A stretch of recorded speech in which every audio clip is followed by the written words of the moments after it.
For today, the People's Republic of China should substantially reduce its international extraction of natural resources. In other words, in simpler words, China should stop eating nature and converting that nature into renminbi. Now, I see this topic as a tension between two different, very grand stories. The first is the meteoric rise of China. That's the first thing we'll go over, the history of China in the last 100 years. And then it's, again, meteoric rise, which we're still absolutely in the middle of. And the second story just being the very strict ecological limits of Earth itself. So if we are putting these two sides in tension, Earth versus China, you might say, why are we picking on China? Isn't it really humanity overall that is causing all of the ecological issues with Earth? And I would say absolutely yes. China is just the biggest one at the moment in terms of things like carbon emissions, construction, infrastructure, a lot of the big grand projects that a lot of humanity has been working on, and that's characteristic of these large civilizations like science, technology. It's now dominant in AI, automation, science, a bunch of other areas. And it is also the second most populous country in the world by a pretty big margin.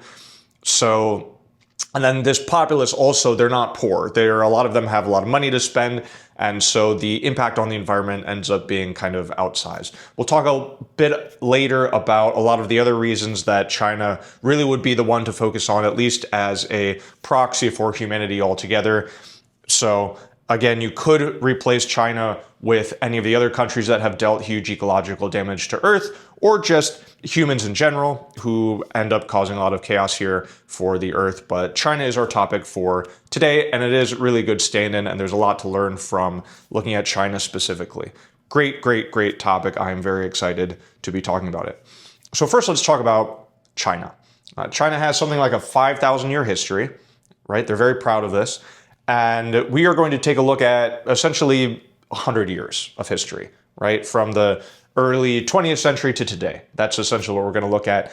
And there is obviously a lot that happened before then. In 5,000 years, you could get multiple PhDs on the subject and still only be scratching the surface of Chinese history. But the 100-year context, the 20th century context for China will give you some better ideas of how China as a country thinks, how the people in China think, and help you understand them better, help you understand this topic a little bit better, and help you understand this tension just a little bit better. So I think anytime we're going to start talking about China, we've got to talk about this 100-year history, and I'm excited to do so right now. So I'm calling the first half, the two parts to this China thing. The second part is the meteoric rise that we touched on, but the brutal century is first. And you don't have to take notes here. What's really important is that if you don't know this history, to just absorb the emotional impact or the intellectual impact of this word brutal, because that is an understatement, if anything.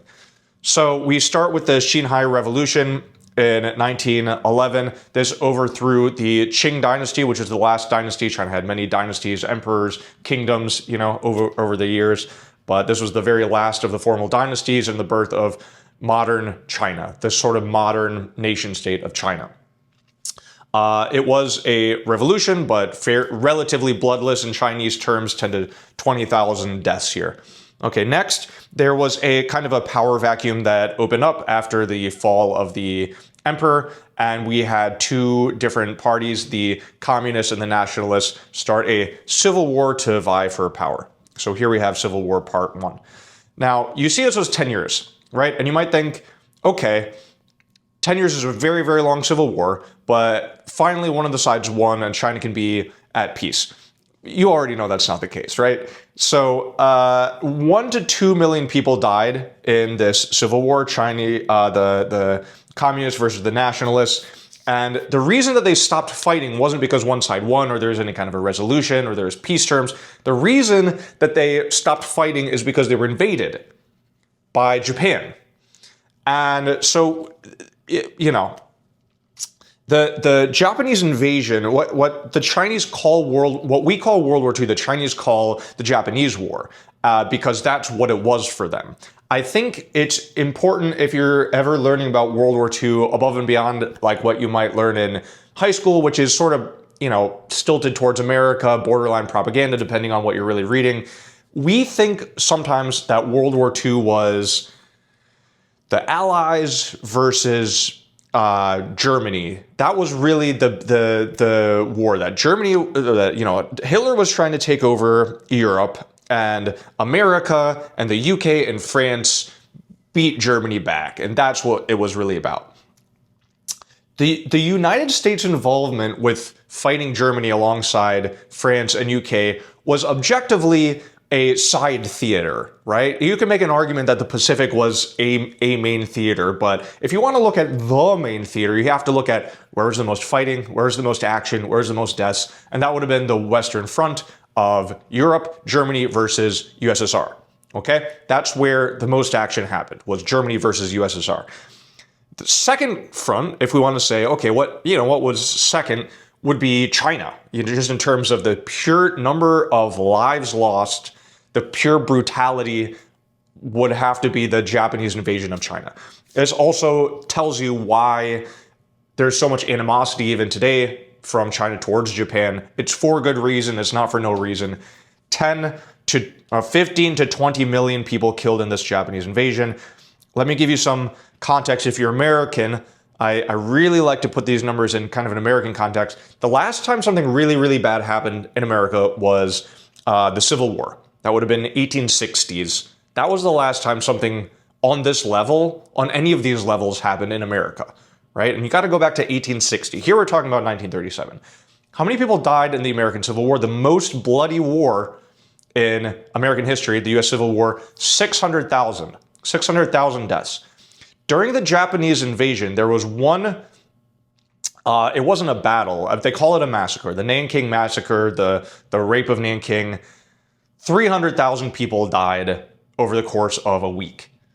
So in this one incident during the Japanese invasion, half as many people died as the most bloody multi-year conflict in American history. It's important context here. So Japan loses World War II. They get kicked out of China.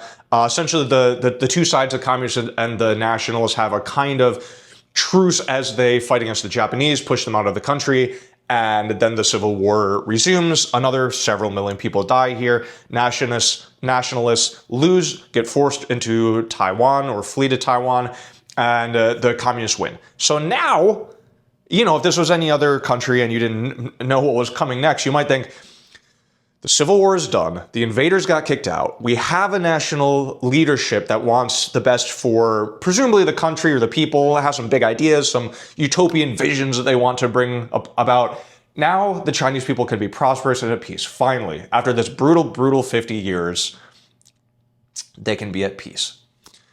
No. So along with all of these heady intellectual ideas of communist implementation in this new China, this new People's Republic of China, there was a period called the Great Leap Forward, which sought to implement many of these ideas where the central government controls everything so that they take all of the resources and put all the resources where it needs to be. And they thought this is the best way to manage a country, is just as central leadership as you can possibly have. Forced collectivization, so all the farmers go to work on fields together, and all of the crops are given to the central government. Same thing with industry. A lot of industry is centralized. It's all state-run, state-controlled. There's no private businesses. You don't do what you want. There's just the government controlling everything. 30 to 45 million people died. 30 to 45 million people died. What was going on in America here? If you're American, you've been here, your family's been here for a few generations. What was this like for your grandparents, What was happening in China is 30 to 40 million people died of starvation. Mostly starvation, right? And of all of the ways that I want to go out, that is probably near the last on the list. That is just long torture. Great leap forward, absolute travesty. Followed only by the Cultural Revolution, where they just doubled down on these communist principles, and they figured, okay, the reason things aren't really working is because there's too many people who are going against the Communist Party, against the communist ideals. We really don't have a pure system of communism, and so we need to murder, kill, shame, jail anyone who's opposed to it. So this Cultural Revolution involved destroying, China has 5,000 years of history. Much of this was destroyed during the Cultural Revolution. Many of the intellectuals, professors, things like this were also, purged in whatever way. If you've ever seen the TV show Three Body Problem, it starts with one of these communist struggle sessions. I would go take a look at that intro. It's kind of like bloody and violent. But that's what the Cultural Revolution was bloody and violent. So overall, we're looking at this century, 50 million plus excess deaths. 50 million plus excess deaths in China. They wouldn't have had otherwise. And when I look at deaths like this, I always think about, okay, this is the thing that we can count the most easily. 1, 2, 3, 50 million. But what about everything that happened before this? I think of sometimes when people bring up suicide statistics, right? X issue causes 100 suicides every year. These are people we can count. 1, 2, 3, 4, 5, 6, 7, 8, 9, 10, 100. But for each of these people who ended up taking their own life, there must be 100 more that got close, right? Who were just suffering incredibly and maybe considered it, maybe tried it, didn't quite get there. There must just be unimaginable suffering on the back end of that. And then what's a level back is like enormous suffering where you do consider it, and you every day is just kind of hellish. And so that's what I think about with this 50 million excess deaths. These are what we can count. But how many people just suffered unimaginably, went through the most horrendous levels of trauma and suffering and depravity that you can imagine?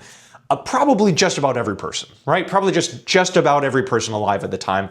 And look at when this was. I mean, these are people alive in China right now. These are their parents. These are their grandparents, right? So this legacy of this brutal century is a very, very big part of what China is today. And this helps you understand a lot of things about them. One, environmentalism has traditionally not been a big focus in China. China has absolutely decimated their own nature, their own country. Is this because Chinese people are, they're not as enlightened as we are here in America, as enlightened as we are with our national parks, or is it because of this? Is it because when people are dying left and right all around you, you mostly are thinking, and you've been hungry for years, you're mostly thinking about food and not about preserving this food that you just found, right? It's a living food you can eat now. If you are cold and poor, you don't think about these beautiful trees. You think about, hey, this is a way for me to keep warm. I can cut them down and live. So that's the context. There's for Chinese people, they don't say hello or, they do actually say hi, or how are you? How are you is culturally kind of weird. 你好吗? It's kind of weird. What they would say is 你吃饭了吗? Which means, have you eaten yet?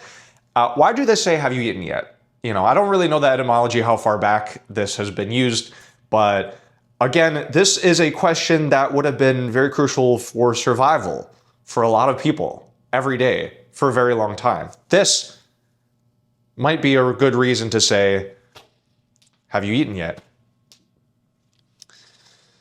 Okay, so how does China turn around and become the juggernaut, behemoth, giant of a powerhouse that is today? It starts with Deng Xiaoping and his reforms that opened up the country economically.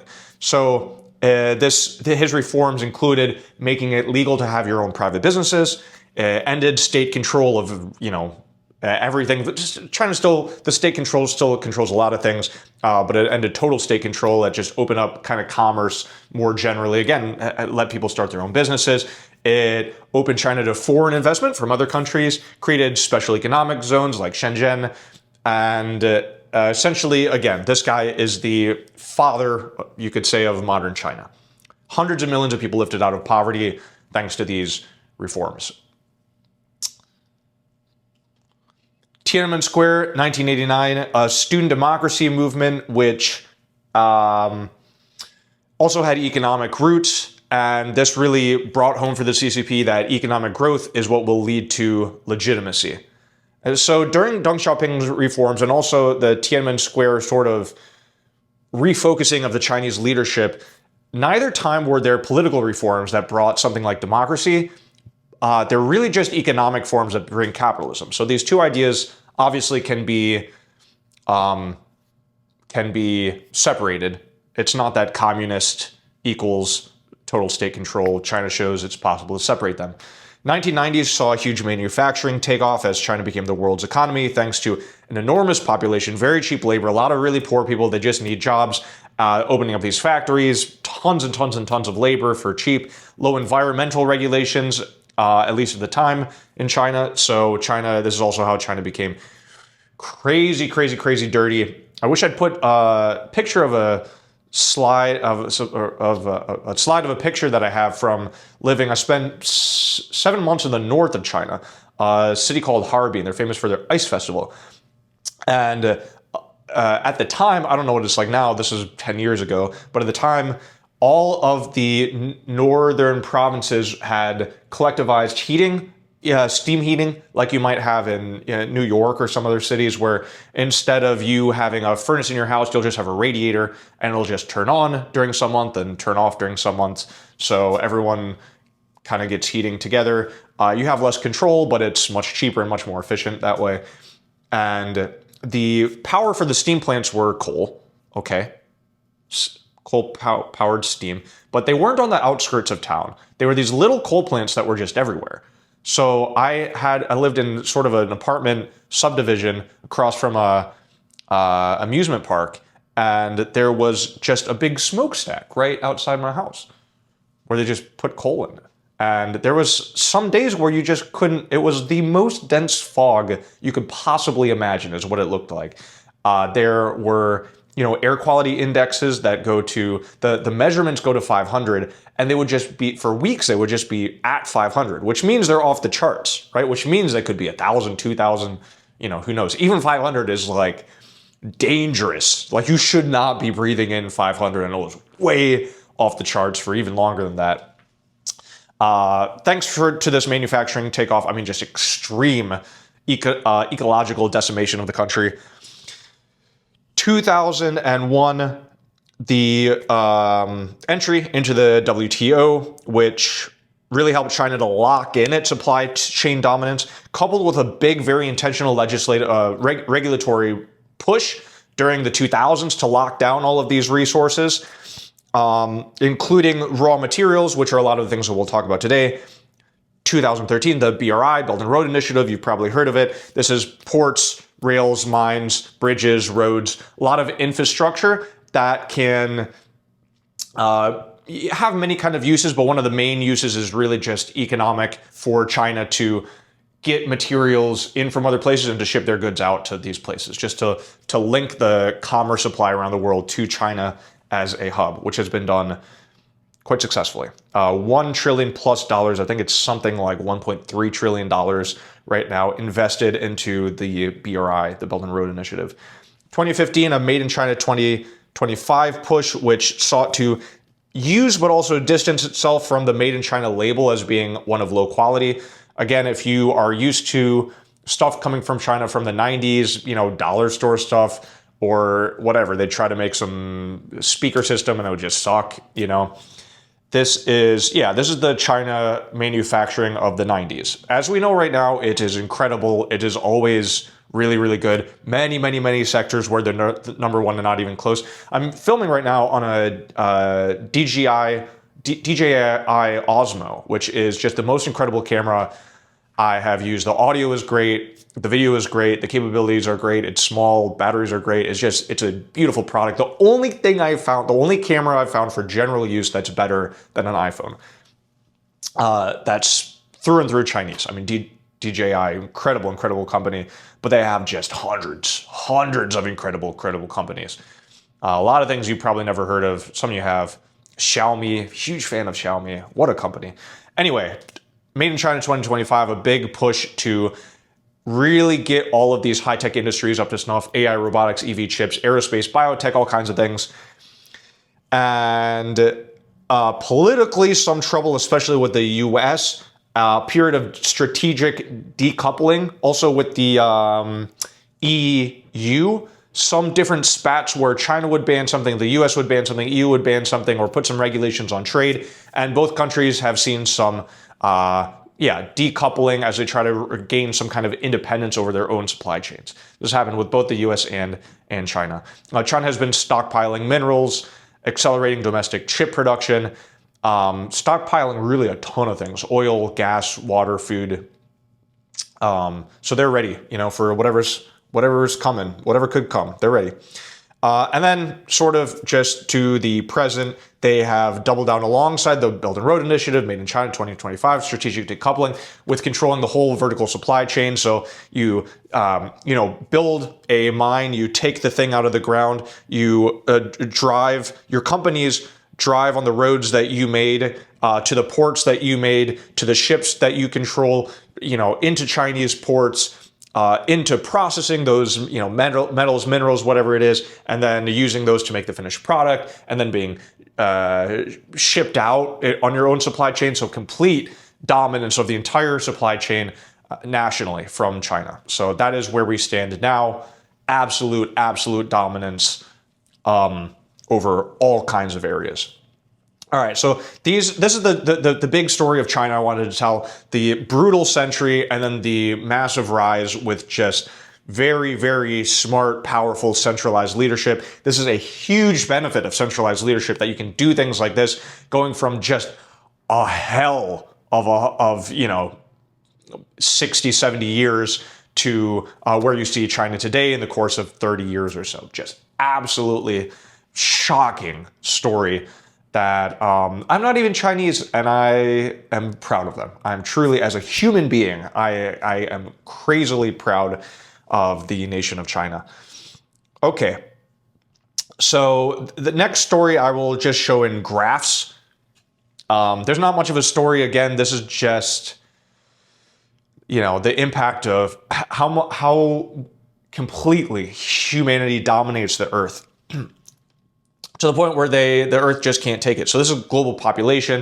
You're probably familiar with this graph, just extreme takeoff hockey stick. This has been leveling out a little bit. You've heard of demographic collapse, demographic issues. Different countries have low birth rates. Different countries have. That means it's leveling out a little bit and we'll reach some peak. I don't know what the peak number is. 9 billion, 10 billion people, something like that. It's supposed to plateau and decrease at some point. So yeah, if people stop having kids, definitely good for the Earth, right? Bad for society as we know it, I guess. Civilization as we know it. Bad for perpetual economic growth. But we have these strict limits of the Earth. We got one Earth. It's like a limited size. We have a lot of people. That's the people. That's the share of agricultural land. This is also plateaued, and I don't think this is going to move anywhere. We've just used all the land. I think 40%, I think the number is 40% of all habitable land is used for agriculture. Most of that is livestock feed and pasture land. It's not just all people growing tomatoes and apples and things like that for people to eat. It's a lot of stuff grown for livestock to eat, and then we eat the meat. So vegetarianism is a way to bring back the pasture land.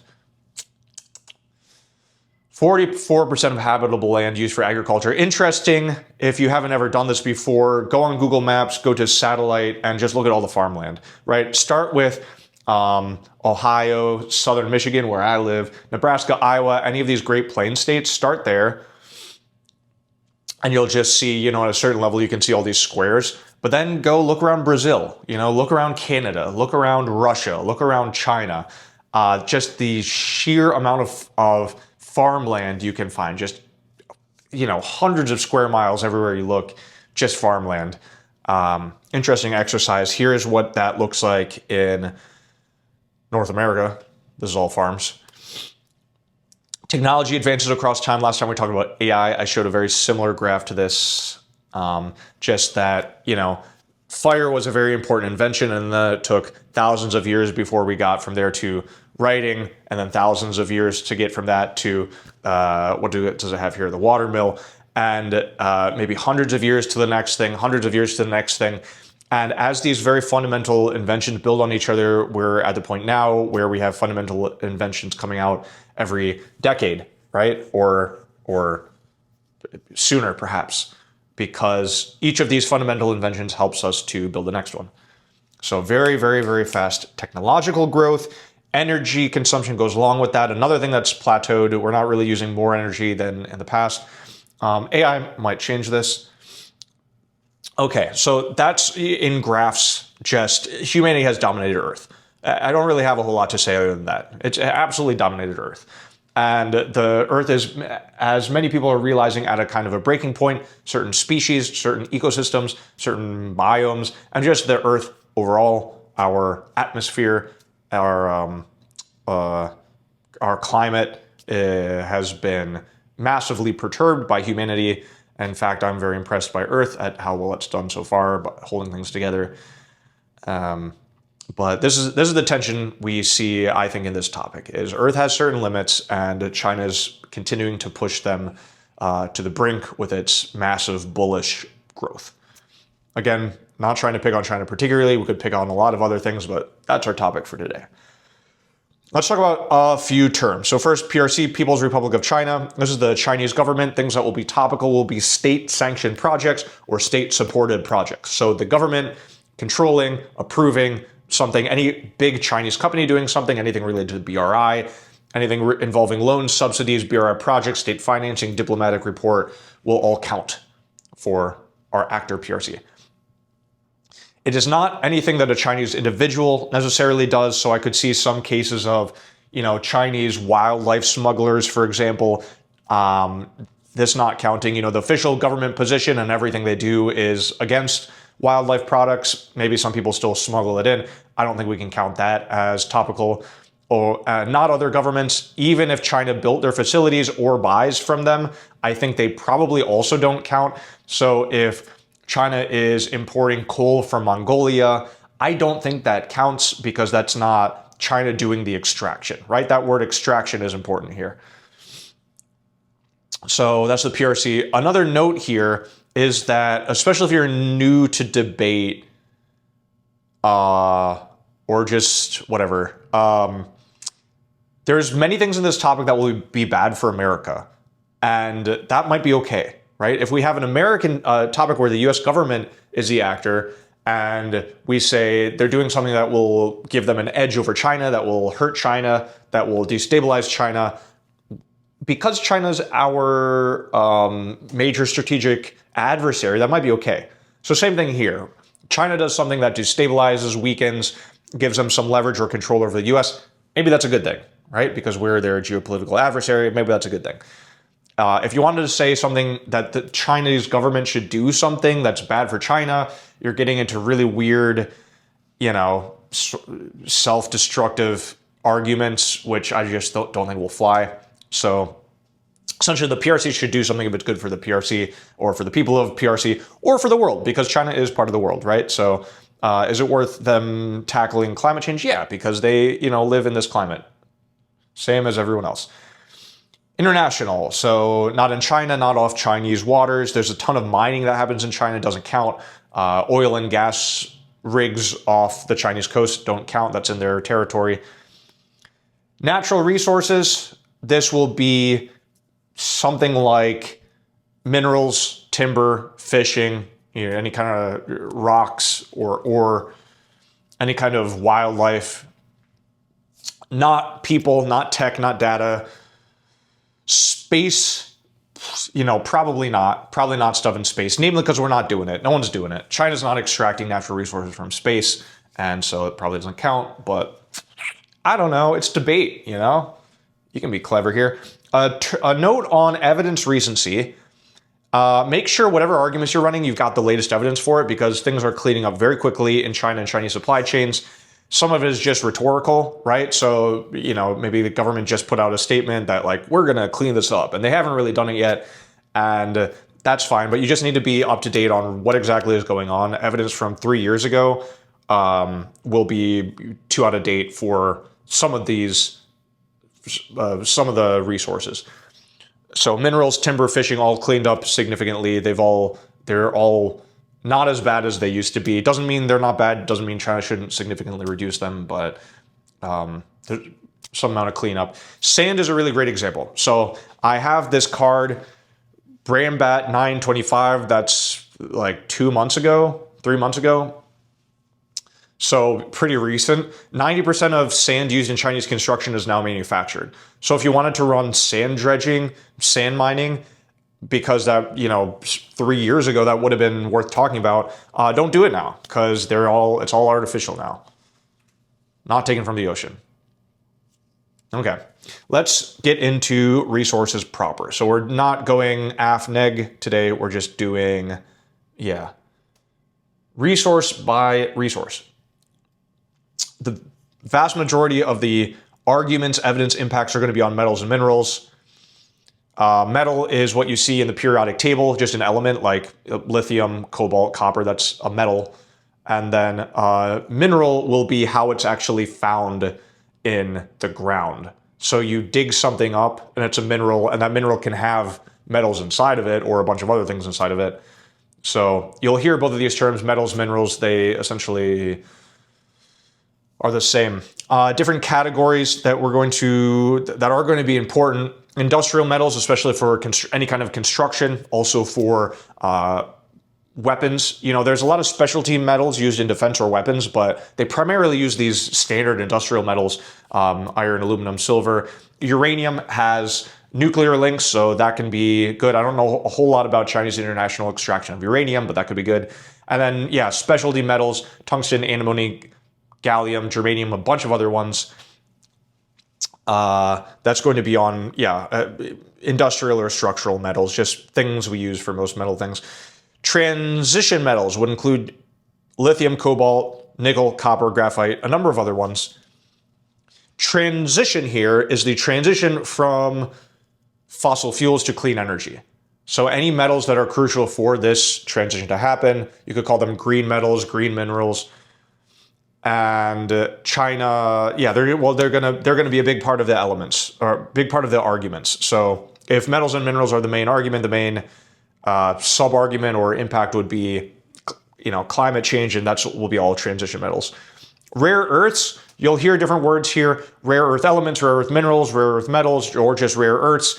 And really what this means is that they're difficult or dangerous to extract. Maybe they're found in very low concentration, so you just have to dig up a bunch of them and then refine them using these complex chemical processes. Sometimes they're found alongside radioactive elements, so you just have to have a lot of PPE, breathing masks, etc. Or you just get really sick and die, as happens with some people who don't have access to those. And so that's what rare means in rare earths. It doesn't necessarily mean that the earth doesn't contain a lot of them. It's just they're tough to get at. Rare earth metals also have some overlap with transition metals. There's a lot of these things can be used for a lot of things. So those are the major types. Let's talk about the status quo to start. China again dominates. Controls production of 69% of refining or of production and 90% of refining of rare earth elements. That's global data 25. But there's some minerals that China controls 98% plus of, including gallium at 98.7%, magnesium 95%, tungsten 82.7%, that's Venditti 25. So gallium is used for faster, precise power, like semiconductors, lasers. Magnesium is for lightweight alloys that you'd use in cars, planes, wind turbines, anything where you need a huge sheet of metal, but it's got to be light. Magnesium. Tungsten makes metal hard. So for armor piercing ammunition, missiles, rockets, armor, things like that, tungsten is important. So these minerals used in defense, if China controls a huge amount of them, you can see how much advantage already that can give over one of its adversaries. China is very, very solidly ahead in the industry and in many of the sub-industries. And yeah, again, 98+% of refining, of production of certain minerals. Well, when I say production or refining, I just mean, again, you can get these minerals out of the ground and they're useless until they undergo these sometimes complex chemical processes to get the actual metal element out itself. So they're two different stages. Pull things out of the ground, that's one stage, and then do the chemistry to make the actual metal, that's the second stage. So China, again, very, very far ahead, very solidly ahead. It probably will stay there. Guruzu 25, China's mineral processing empire alongside its unparalleled clean tech manufacturing exemplifies how deeply entrenched Beijing's lead has become. It will be difficult for other countries to catch up to China and structurally alter these dynamics. End quote. One mineral that I didn't think cleanly fit in there was phosphate, but worth talking about. So this is important for fertilizer. If you have large scale, non-organic or industrial operations, you need nitrogen, potassium, and phosphate. You need these three things to make your crops grow. If you have like an organic farm and you use like cow poop or something, this does have all those elements in it, but they're just not at the balanced concentrations you want and not high enough concentrations that you might want. So for the large scale farms that are really important for feeding humanity, we cannot have 8.5 billion people without these large farms. There's a reason 40% plus of inhabitable land is covered by farms. Big reason is that we eat too much meat, but another reason we have a lot of people. We just eat a lot. A couple of years ago, there was a concept that was floating around called peak phosphate, which is that people were worried that we were going to run out of phosphate. You run out of phosphate, these farms can't operate anymore. These big ones can't operate anymore. We don't have enough food. People starve on a mass scale. That's what would happen if we ran out of fertilizer. Today, we would have billions of people die this year, right? And so kind of important. Good deal of debate about whether it's actually an issue or not. So make sure you got all your ducks in a row if you want to run something like this. I've got McKee 23 talking about how it's an issue. AG Chem Group 17 talking about how we have 300 years of phosphate left. 17 is a long time ago. I acknowledge that. I'm acknowledging that right now. It is being acknowledged. So if you imagine that phosphate is an issue, China is really helping a lot. So they're opening 2 multi-billion-dollar phosphate extraction operations, one in Egypt at 10 billion, one in Iraq at 2 billion. So if phosphate shortage is an issue, this will absolutely help. And even if it doesn't help, or if it's not an issue, then more phosphate means phosphate prices probably go down, which means that food prices get cheaper, which means more people can eat. So that's not bad, right? Right? That's not bad. So that's phosphate, something you could run if you wanna. If you're debating more senior debaters, they might laugh at you. I don't know. I think some people think peak phosphate is a joke. I think peak phosphate might be a joke. Okay, let's talk about some advantages here. Again, if metals and minerals are the main resource, then climate change is the main argument under that. China controls the mining and production of transition metals: lithium, cobalt, nickel, copper, graphite, silicon, manganese, gallium, germanium, a bunch of other ones. China is, quote, essential, end quote, to the global climate change effort, according to Garnaut 24. Essential, meaning if China's not there, it's not happening. Chinese investment in transition minerals is vital for the global economy, and especially for the green energy transition by keeping critical mineral prices low. Again, if you're the one funding controlling 98% of all the exports or purchases of these vital minerals and metals, and then you cut it off, okay, that industry is dead. It's not happening anymore, right? And then lastly, domestic production. This is Shop at 24. China is expected to deploy more green power capacity than the rest of the world combined from 2023 to 28, Shop at 24. So in as far as China is the number one CO2 emitter, the main greenhouse gas emitter, that country does contribute a lot to humanity's total greenhouse gas emissions and other just general pollution. It's good if they clean up, and they're doing it. They're rolling out huge amounts of clean energy.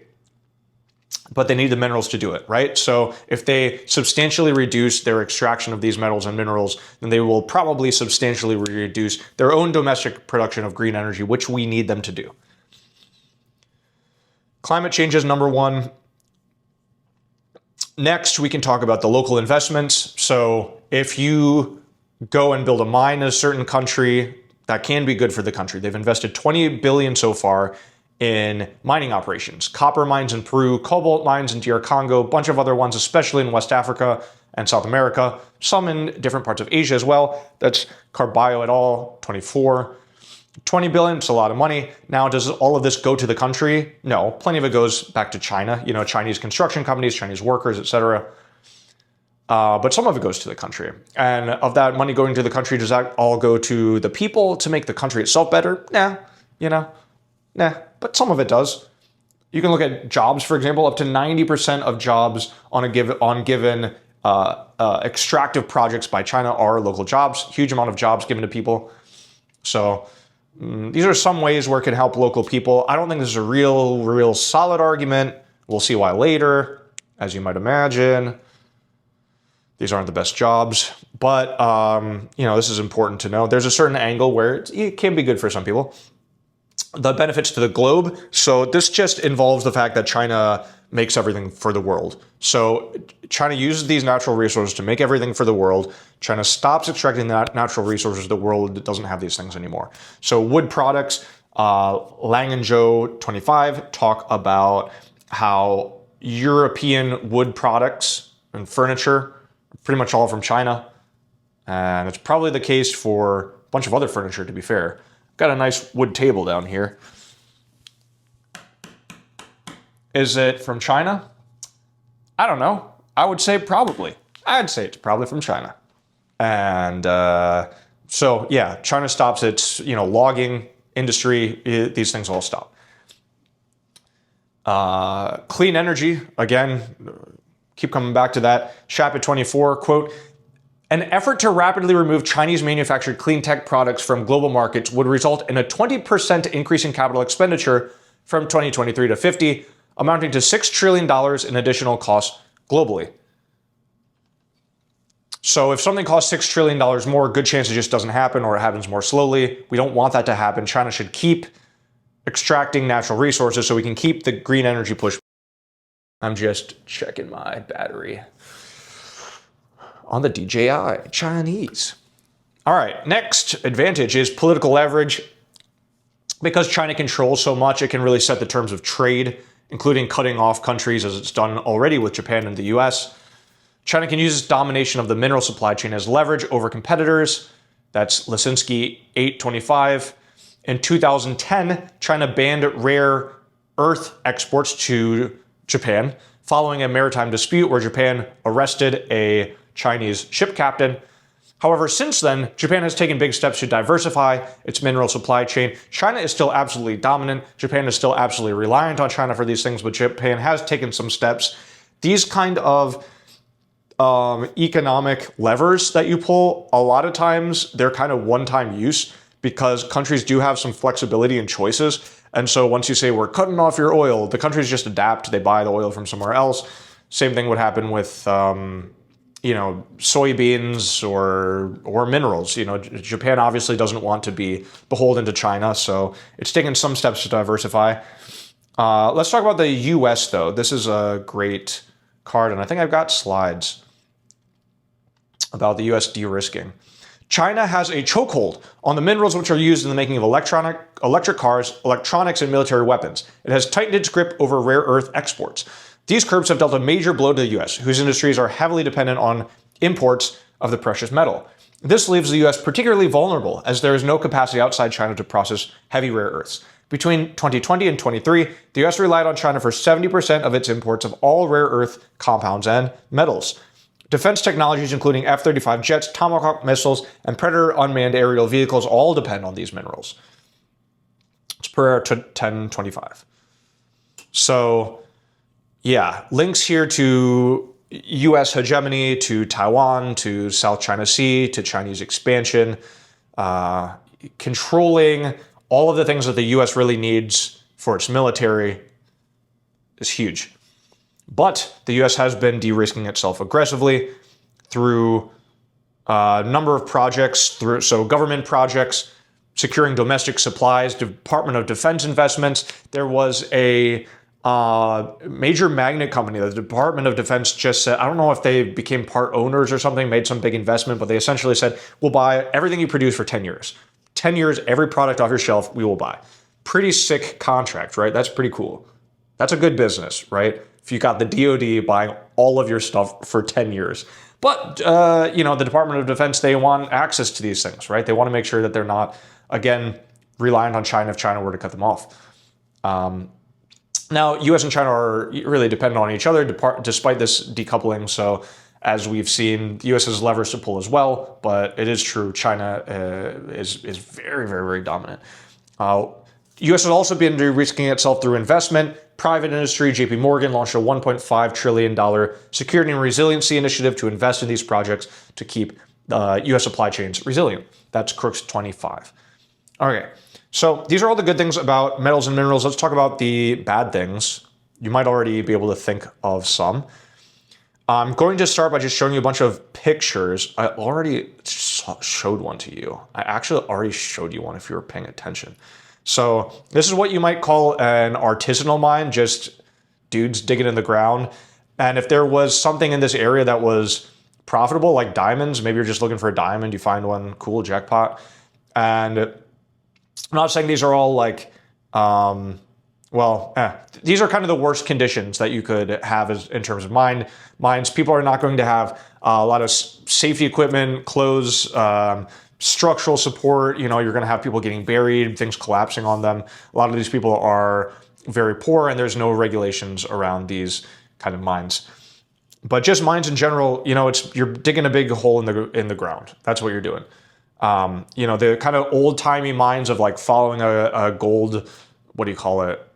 I don't know what you call it. Following gold down through the ground, just really highly concentrated and just kind of digging along with wherever the gold vein goes to. That's not what most of these mines are, although that does exist to some degree. It just depends on what you're looking for and how it's concentrated. A lot of mines are just like this. You're just digging up the ground. This is in Sweden, I believe. You might imagine this town had a nice view of a mountain at one point, and now it's a mine. Yeah, they'll just remove mountains. There was a mountain and now there's not a mountain anymore. Or it's something, some mountain monstrosity, or a whole complex of mountains. You just raise the whole thing.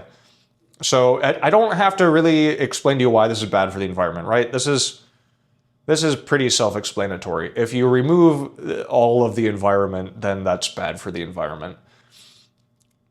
So let me start with a laundry list from Babatund et al. 1025. Chinese mining operations in West Africa have caused water and soil pollution, loss of forests and biodiversity, displacement of populations, farmers and livelihoods, decreased food security, negative effects on human and animal health, and are linked to funding gangs and terrorist organizations. Huge laundry list of bad things about mining. And it's not just Africa, it's also South America. Mining Technology 23 talks about lithium mining in South America, which is dominated by Chinese firms, linked to massive ecological devastation, human rights abuses, and harm to indigenous communities. One little bit of impact mitigation. Regulations have improved drastically throughout the years. That's Chen 25. Number of reasons why this might not matter. The improved regulations, we'll talk about those in a dedicated section. But China, the government has been trying to improve, at least on paper, all of these horrible, horrible things that happen to people, environment, health. So the mining, I guess this is mostly on the environment. So okay, fine. I don't think you can say it hurts the environment. Hurt is really not big enough a word, but true, just absolute devastation. I mean, what can survive just it being completely removed from the earth? Also hurts people. So some Chinese mines in Africa use widespread child labor.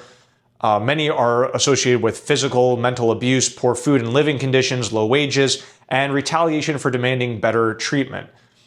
Risi and Doyle 23 talks about child labor in DR Congo. Quote, there's also retaliation and harsh consequences for those who try to assert their rights. In the context of Chinese mining operations, if a worker attempts to assert their rights and demand what is fair, they risk being shot or beaten. Really, some of the worst conditions. I mean, look, some of the poorest countries in the world, some of the poorest people in those poorest countries, just absolutely powerless people working in absolutely atrocious conditions. Yeah, it's just disgusting top to bottom, right? I don't have a whole lot of commentary on this. It hurts countries as well, right? So, especially when we're talking about West Africa, South America to a lesser degree, but still present depending on which country you're talking about, there's low levels of governance, and what goes along with that is high levels of corruption. So a lot of things can just be, China comes to make a project, they're supposed to have some kind of environmental regulations. You don't really have to go through all that. You just pay money. You're supposed to, set up some kind of a workers' right thing. You don't really have to do that. You just pay money. You're supposed to, buy the land properly, do environmental audits, make sure the people actually want to sell it to you. You don't really have to do that. You just pay money.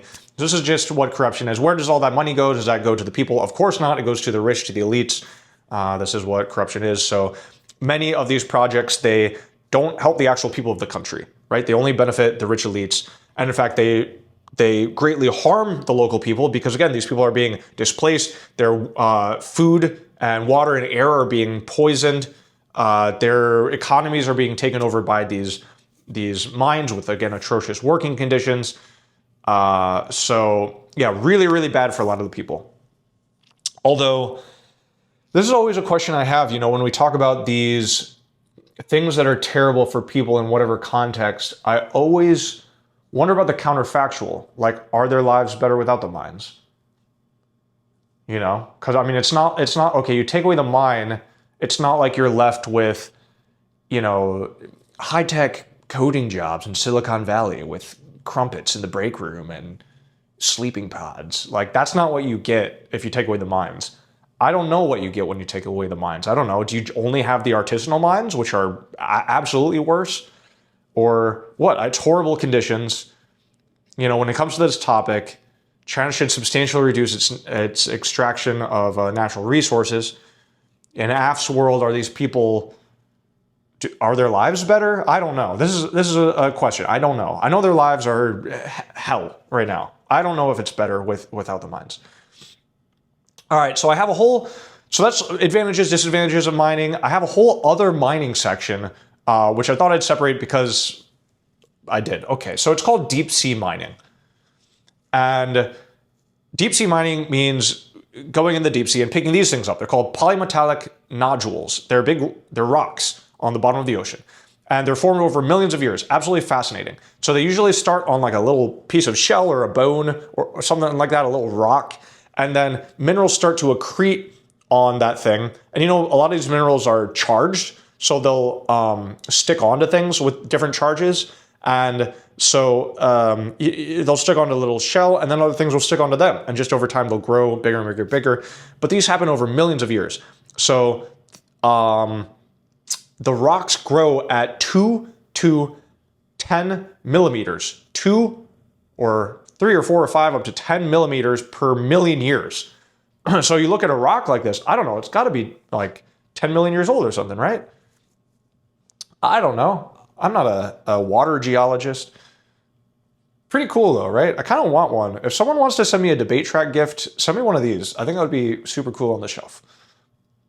It would be pretty cool. This is what they look like. They're just laying there on the bottom of the ocean. So I had this initial question when I saw these pictures, which is, these things are formed over millions of years. How are they still there? Why aren't they covered up by fish poop? So 2 main reasons ChatGPT told me is, number 1, fish poop all gets eaten before it gets there. These things are so far down that any of that sort of bio waste, dead animals or whatever, that's just turned into dust by the time it gets down there. It's just so deep.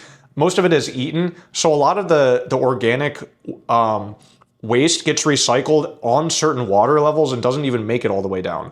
And then once it's, the stuff that does float down there is just these very fine particles that can be moved and washed around by a little bit of water movement down there. And obviously the rocks are not moved around by the water movements. So that's what it told me. I still don't get it, but that's what it told me. So these are, deep sea mining for polymetallic modules, super deep down, 46,000 meters deep, pretty deep. But they're just sitting there. So they're pretty easy to access once you do get down there. You don't have to blow up mountains. You don't have to dig big holes. You don't have to crush rock. You just pick them up. Again, once you're down to 4 to 6,000 meters anyway, which is, again, it's pretty deep. It will be absolutely game-changing if we can get it, because as far as we know, there's way more metals and minerals in these nodules than there are in terrestrial mines, terrestrial deposits. So it could be absolutely game-changing, especially for whatever country really secures these nodules and secures permits to mine them, to pick them up, and who develops the technology at wide scale to be able to do it. One question is if it's topical. I don't know if it is. It might not be topical because it's not being done yet. So China needs to substantially reduce its extraction. Well, it's not doing this extraction, so it wouldn't change anything. Like the world is the same in half and neg. The difference is, and this is why I do think you can make a strong topicality argument, is that it's being planned and it's under development, and it looks like it's going to start pretty soon. Maybe next year, as early as next year. I saw some things that were saying it was going to start this year. I didn't see any evidence that said it had started this year, so I don't really know what the status quo is, but it's coming up real quick. So in the AF world, it wouldn't happen probably, and in the neg world, it could still happen. So that's how I would argue topicality. So advantages of deep sea mining.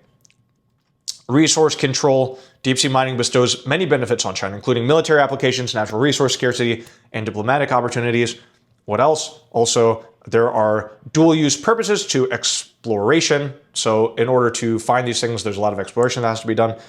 And then environment. Chinese mining surveys include collecting environmental data to develop environmentally friendly mining tech. While we're down there mining, we obviously want to do good by the environment, and China can help to develop that. And they're in the process of developing that according to LAM 24. So why do we get military and environmental benefits from deep sea mining? The reason is because of the surveys that China and other countries are conducting. So we need a really good map of the seafloor. Where are the mountains, hills, what are things made out of? And then we can figure out where should we be going down to pick up rocks? Where would the best rocks be? Where would the most rocks be? But we also see, where can submarines go? Where can submarines hide? Where can UAVs be placed? So, and then also for the environment, of course, these surveys just help to develop the technology that will, hopefully not kill all the fish down there. So, a lot of advantages just to even doing the survey itself, even without doing the mining, but way more otherwise. Okay, another huge advantage is rulemaking. China is on this quest to dominate deep sea mining, the same as its other mining, but it also gains advantages over the US in international rulemaking, sea lane security, and military competition by being involved in the international bodies. I think mostly under the UN. I didn't get into this too much, but the international bodies that govern deep sea mining or just deep sea affairs. China is very, very, very involved in this. So as these rules start to be developed, again, deep sea mining isn't happening. We need rules. China is developing those rules, and those rules can therefore favor China. So that's a big advantage of them being involved in it. Last advantage is just straight momentum. This is quote 23. China is in the lead, and deep sea mining lets them stay solidly in the lead. Quote, the ocean floor is shaping up to be the world's next theater of global resource competition, and China is set to dominate it. The sea is believed to hold several times what land does of these rare metals, which are critical for almost all of today's electronics, clean energy products, and advanced computer chips. As countries race to cut greenhouse gas emissions, demand for these minerals is expected to skyrocket. If China can take the lead in seabed mining, it really has the lock on access to all the key minerals for the 21st century economy. And wait, are we ending our quote? Yeah, we're ending our quote. So yeah, deep sea mining, China's in the lead, lets it stay in the lead. It would be foolish to not go after deep sea mining, right? Given this enormous lead. This is not the time to quit. This is the time to, when you got 98% control of the production of certain minerals, let's double down on that. Let's get more minerals to 98%. Let's get bigger stockpiles of our own minerals, especially the ones that we don't produce locally. Yeah, huge opportunity for China to just, it has a dominant control of everything, of all of these things, but why not just double and triple down on that with deep sea mining? Disadvantages, obviously environment's going to be the big one. So there are different kinds of machines that are used or proposed, like rakes that just rake the bottom of the ocean. Obviously that disturbs a lot of things down there. But there are more environmentally friendly ones that will pick up the rocks one by one. That should disturb things less. There was a survey. A lot of what we know about the environmental degradation that stems from this kind of mining is from a survey in the 1970s. I think they really planned to develop it into proper deep sea mining, but it just never happened for whatever reason, funding, or I don't know the reason, but they did mine some section of the ocean, and we can go back and look at that, compare it to the area around it, and we do show permanent marks there in the sand and the ground from these machines. And again, this is from the 70s. We got better stuff now, and better stuff is being developed, but we see that many forms of life have not recovered from this. On the other hand, some have. We'll talk about that in just a second. The other big thing is noise and light pollution. These machines make a lot of noise and light, and so this disturbs everything down there. Obviously, things that live 4,000 meters below the ocean are not really used to large machines hanging out with them. So I don't know, it would stress them out. Maybe kill some of them, definitely kill some of them, for sure kill some of them. However, same survey, different source, Jones et al. 25. Ecosystems did show significant recovery over decades, some of them.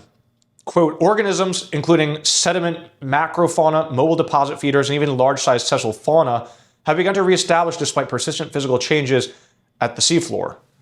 End quote, that's Jones et al. 25. So there is some level of recovery. Again, this is probably more impact mitigation than a proper counter argument. But again, even the recovery over decades is really not that long when it comes to environmental degradation. Like, you look at these mines that have just raised mountains, like, that's not going to recover in decades. Although, counterpoint to the counterpoint, if you've ever been to an old mine, like a lot of like a quarry, like an old rock quarry, those are kind of all over the place. A lot of them show massive recovery. Those scars in the land are permanent, granted, right? Like, you're not going to rebuild a mountain, but like, animals, plants seem to thrive in those places if you just leave them alone for a number of years. Probably, it seems like the same thing down there on the ocean floor. You leave them alone for a number of years, yeah, things look different, but like, there's a bunch of life down there. So chill out. It's just rocks, guys. All right, next resource, wood. China's trade in timber, especially rosewood from West Africa, has led to accelerating deforestation and biodiversity loss. I did put agriculture in here because I think that's going to be huge, and I don't have any cards cut for it, and I don't have any discussion on it, and I've done no research on it. But pointing that out right now, agriculture as a resource, probably huge, probably worth looking into. All right, agriculture. Quote, Tondo et al. 25. The evidence of China's role in accelerating deforestation and biodiversity loss in West Africa is substantial and alarming. Chinese agribusiness have cleared vast tracts of forest for rubber, palm oil, and rice cultivation. So agribusiness here, you've got to cut down a lot of things in order to plant these other crops, rubber, palm, rice. There's one country in Africa that's huge on rice. It's like the main rice country. Kenya?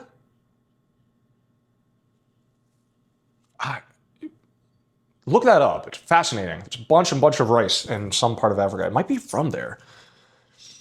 I should probably stick to the script, right? This is what happens when I don't script out everything very firmly. I start telling you potentially fake facts. But there's some rice in some African country, and it is interesting. I can promise you that much. I talked before about the importance of evidence being recent. This is one example.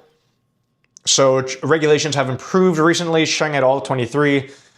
The Chinese government has introduced multi-pronged regulations to combat illegal logging internationally, including subsidizing the domestic wood industry. So they just grow the trees on tree farms in China rather than going to West Africa and cutting down the trees.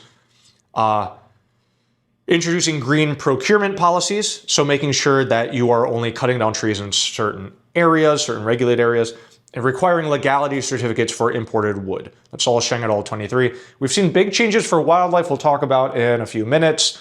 I would imagine some of these regulations, if they're not effective now, they will be effective at some point. I mean, legality certificates, that seems easy to fake.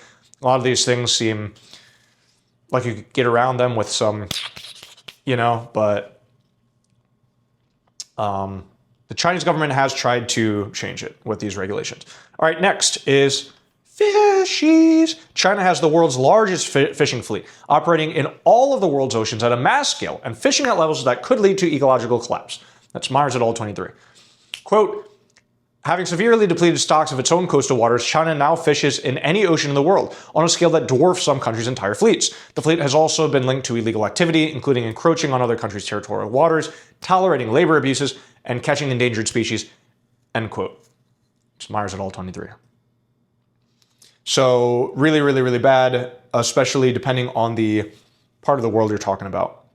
Some really bad, devastating impacts, which it's not just even the species. There's also two major issues. One is bycatch, right? When you have a big net behind your boat, you're going to pick up a bunch of other things. That's, by the way, like the big reason not to eat shrimp. So I'm talking about vegetarianism a lot, but you should be vegetarian probably.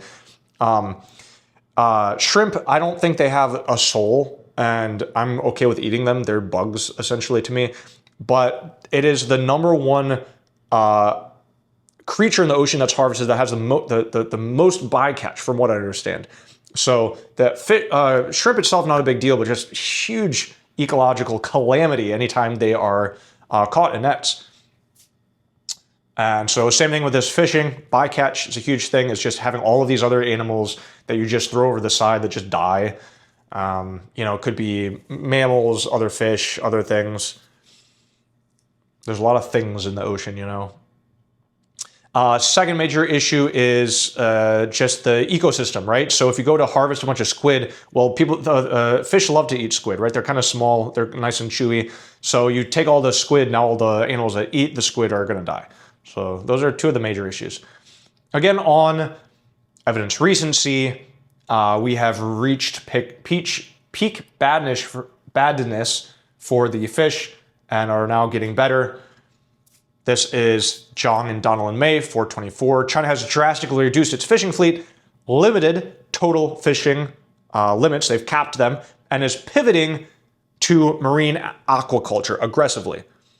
Pivoting to marine aquaculture, so they're making fish farms instead of catching the fish from the ocean.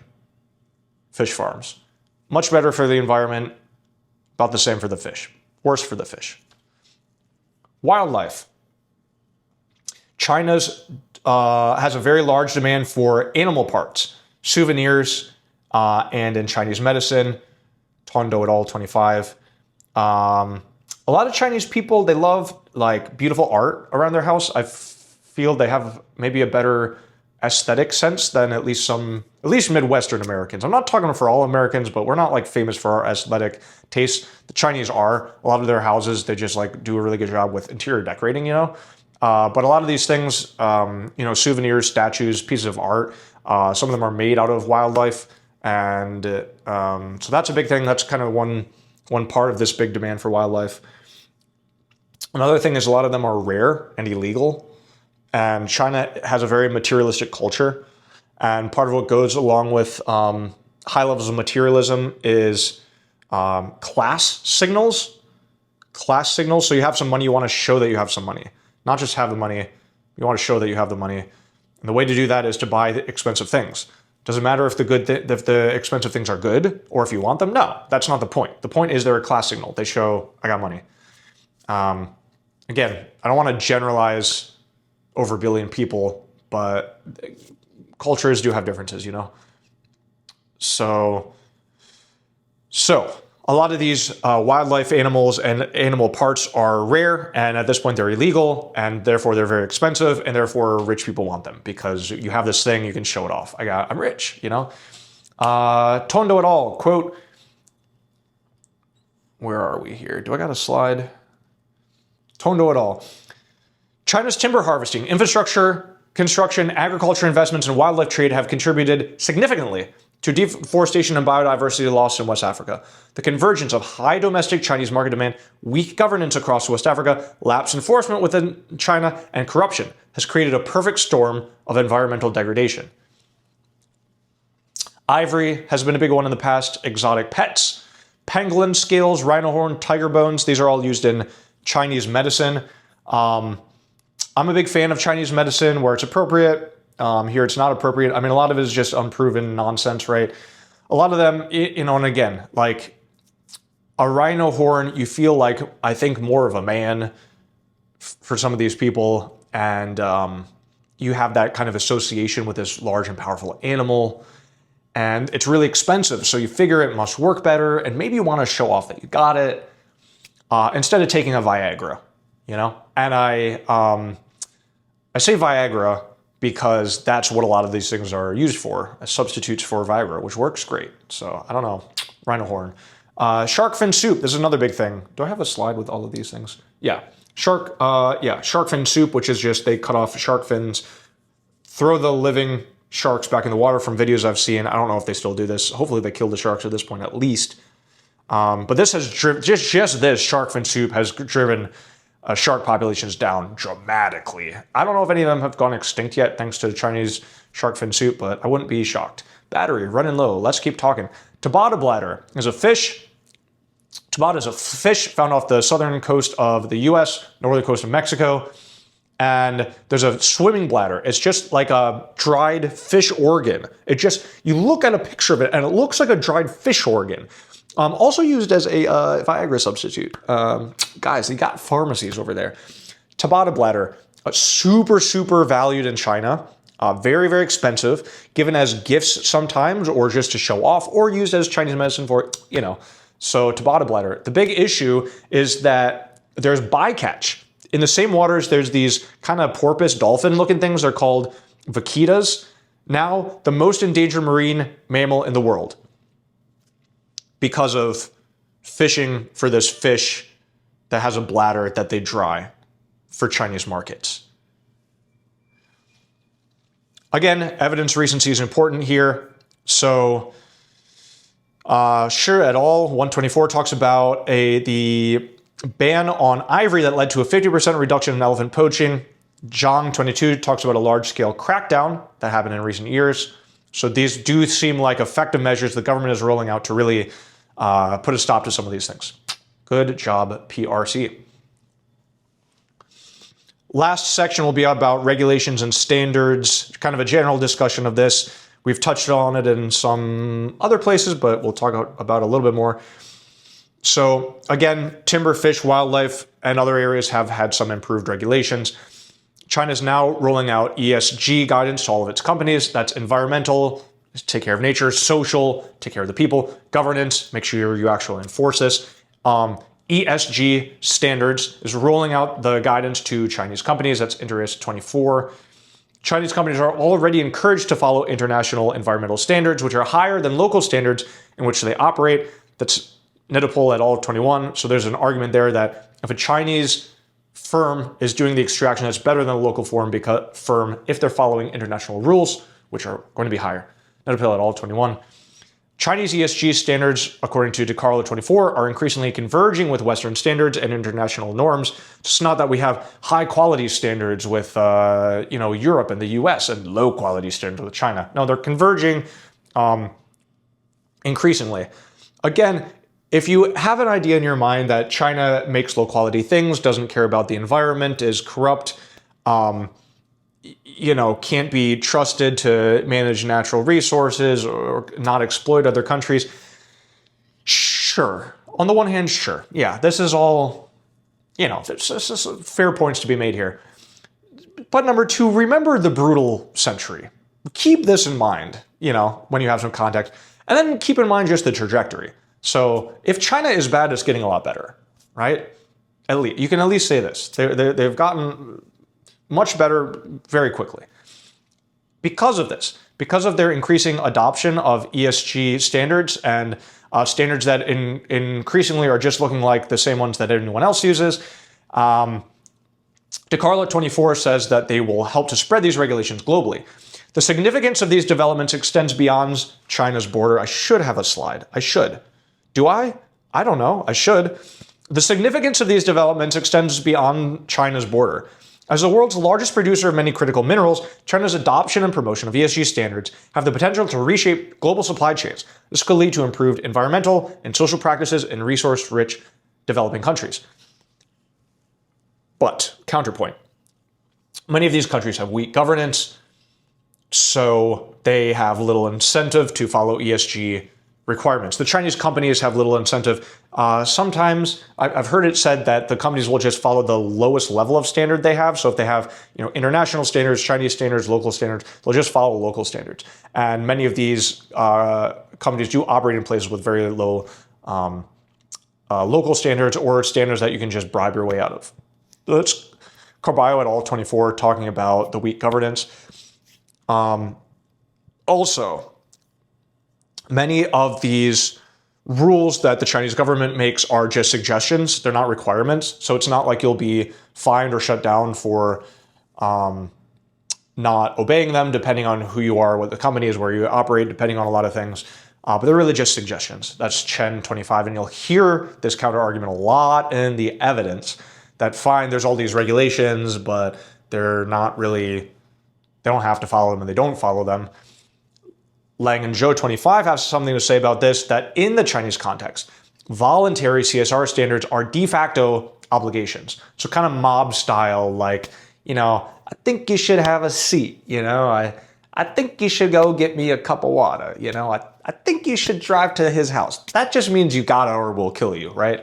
So Lang and Zhou 25 don't say that it's a New Jersey Italian mafia, but it seems like that's what they're suggesting, kind of a thing. Okay. Last, so corruption, we've talked about.